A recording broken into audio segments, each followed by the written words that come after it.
douleur préférée. Ma douleur préférée, c'est l'attente. Et c'est toujours douloureux d'attendre, mais c'est aussi agréable d'attendre. Agréable d'attendre, résultat d'examen des enfants par exemple. Et c'est bien parce que c'est de l'appétit. Je veux dire qu'on a l'appétit de la vie. Tant qu'on attend, c'est qu'on est en vie. D'après vous, pourquoi est-ce qu'on vous aime? Parce que je suis une personne qui est considérée comme un gentil. Et je m'entends très bien avec les gentils. Si vous deveniez un petit commerçant, que vendriez-vous? Bonne question, je pourrais vendre n'importe quoi. Je crois sincèrement qu'on a un vrai problème aujourd'hui dans beaucoup de gens, c'est qu'ils font la tête et ils ne sont pas aimables. Donc comment voulez-vous qu'ils puissent vendre quelque chose? Si vous pouviez vous réincarner, serait-ce à nouveau en homme politique? Je ne suis pas un homme politique. Je suis un curieux de la vie. J'ai créé mon journal, j'en suis propriétaire. Derrière une société, il n'y a pas que du capital. Moi, je fais du journalisme économique. Il y a des gens qui travaillent, il y a toute une équipe, une prestation de service ou autre. Et il y a des clients surtout. Parce que s'il n'y a pas de clients, il n'y a pas de vente, il n'y a pas de chiffre d'affaires et il n'y a bien entendu pas de bénéfice. Donc je me passionne dans ce que je fais, j'ai toujours fait ce que je fais. Si je me réincarnais, je ne saurais pas faire autrement pour le moment. Et la politique, pour moi, c'est un aboutissement supplémentaire. Je me passionne pour ce pays, je me désespère de voir les gens si mal le gérer et de donner comme héritage à nos générations suivantes un tas d'ordures. C'est-à-dire qu'il y a quand même les 2/3 des ordures qui sont enfouies, pas très agréable. Et deuxième chose, une dégradation de notre environnement, mais aussi donc une dette incommensurable, 32 500 € par tête de pipe de dette publique, rien que ça. Et puis en troisième, et c'est pas la meilleure des choses, si on dégoûte les gens du travail, on leur dit que c'est normal donc de ne pas travailler, alors que finalement par le travail on peut s'accomplir, on peut se passionner, et que tout travail est intéressant. Pour survivre pendant une traversée du désert, de quoi seriez-vous capable? Je pense que la première des choses à faire dans le désert, c'est de chercher de l'eau. Une petite oasis, un endroit calme, où écrire. Où écrire, réfléchir. C'est quoi une traversée du désert dans la politique? C'est tout simplement, pour beaucoup de gens, se retrouver au pouvoir, puis plus rien. Mais c'est bien le plus rien. Le plus rien, c'est la distance. C'est justement retrouver, recoller avec la proximité, faire ses courses soi-même. Je suis exactement comme tout le monde. J'ai un métier, je fais mes courses, je sais exactement la difficulté qu'il y a à trouver un logement, etc., etc. Les gens qui nous gouvernent sont des gens qui vivent comme dans des rêves. Et c'est eux qui nous gouvernent, qui décrètent les lois, qui font ça. Donc la traversée du désert, ça devrait être obligatoire. Si vous déterriez la lampe d'Aladin, quels seraient vos 3 vœux? J'en aurais déjà un énorme. C'est si par petite magie on arrivait à faire disparaître l'ENA, l'École nationale d'administration, ce serait assez génial. Parce que quand même, c'est le prototype de ce qui était une excellente idée, c'est-à-dire former une élite de la nation, qui s'est complètement mal transformée, qui est devenue la nouvelle aristocratie. Aujourd'hui, vous avez donc Jean-François Théodore, fils d'un énarque de la promotion la plus légitime, la première, France combattante, les gens issus de la résistance qui voulaient révolutionner le pays, qui vend la bourse de Paris à la bourse de New York.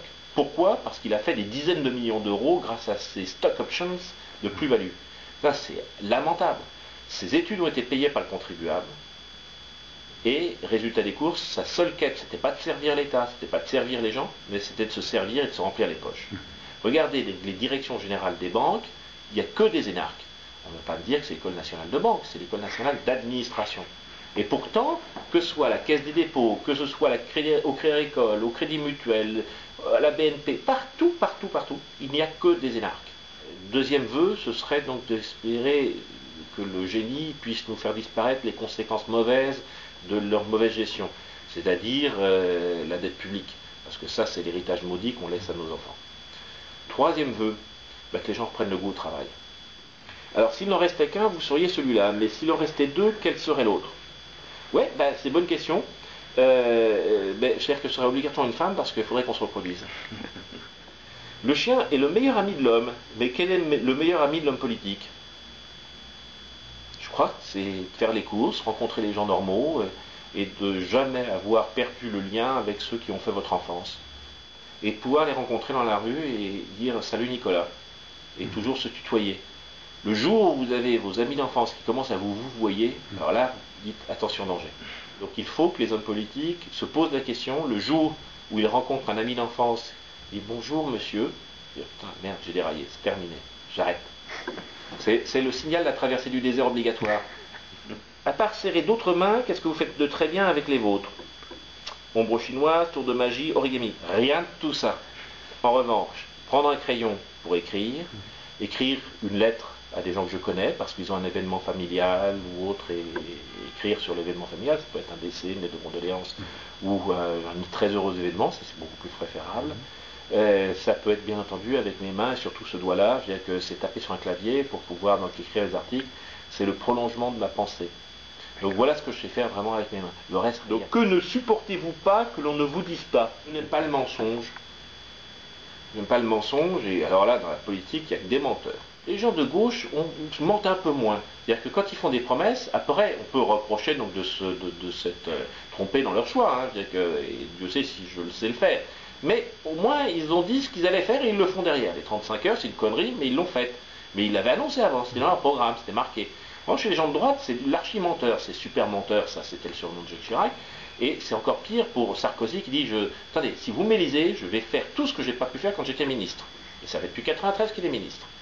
Ah non, mais parce que j'aurai une majorité présidentielle. Attendez, il a 370 députés UMP et il est président de l'UMP. Donc pourquoi ne commence-t-il pas à faire aujourd'hui ce qu'il nous promet pour demain? Ça c'est quand même l'archétype du mensonge. Il faut vraiment prendre des gens pour des imbéciles, pour pas utiliser un mot en 3 lettres. J'aime pas le mensonge. Et j'aime pas donc les gens qui ont rien foutu, qui se prétendent j'ai tout fait faux, mais je vous jure que si vous votez pour moi, je ferai bien. Non, stop. Ne préféreriez-vous pas, pour cette présidentielle, avoir l'autre sexe? Bah, le mien me convient très bien. Taille, dimension, usage, vigueur, pas de souci. Et tous ceux qui ont eu à en tâter ont tous eu du bonheur et réjouissance. Lequel de vos défauts préférez-vous le plus? L'enthousiasme. Quand je me suis aperçu qu'il y avait des voyous qui dirigeaient l'entreprise qui s'appelle Eurotunnel en ayant pillé 1 million de personnes, tout le monde m'a dit mais c'est fou de vouloir entreprendre, donc de démolir donc une direction d'entreprise. J'y suis allé avec foi, morale et enthousiasme et j'ai mobilisé, on a gagné. Les citoyens ont beaucoup plus de pouvoir qu'ils ne le pensent et qu'ils arrêtent de se réfugier dans les faire-valoir donc du système de l'énarchie que sont les votes extrêmes. Les votes extrêmes sont imbéciles, que ce soit l'extrême gauche ou l'extrême droite. Pourquoi? Parce qu'il suffit de lire les programmes des extrêmes. Ils sont totalement inapplicables. Et si jamais ils arrivaient au pouvoir, ce serait la guerre civile. Et on peut faire de la politique sans avoir des moyens considérables. C'est ça le défaut, c'est de s'attaquer à des gens qui vont dépenser 6 millions d'euros pour faire un meeting. Et je gérerai l'État exactement comme je gère ma campagne et je gère une entreprise ou les dépenses du foyer. Quand vous avez 1 euro dans la caisse, vous pouvez le dépenser. Et encore, vous gardez 10 centimes en cas de besoin. Si l'espace d'1 heure, vous aviez le pouvoir absolu, qu'en feriez-vous? Je ferai en sorte qu'il puisse y avoir donc 0 chômeur, sauf peut-être donc des périodes de transition rapides entre 2 métiers, de formation. C'est-à-dire que il est scandaleux de voir que des gens normalement constitués ou des gens handicapés mais ayant une capacité de contribuer, quel que soit, un aveugle peut travailler, un muet peut travailler, un handicapé physique peut travailler. Chacun peut contribuer d'une certaine manière à l'enrichissement global de la société. Et je peux vous assurer que j'ai visité, parce que j'en fais travailler en sous-traitance des CAT, ben ces gens-là ont un vrai bonheur de vivre. Et vous avez des handicapés profonds. Un gars qui est incapable de tenir un raisonnement, mais il est super content de se lever le matin pour aller plier des enveloppes et mettre des choses sous enveloppes. Il est content, il a une paye.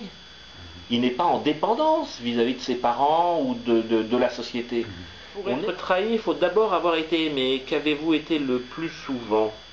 Je crois trahi, j'aimais.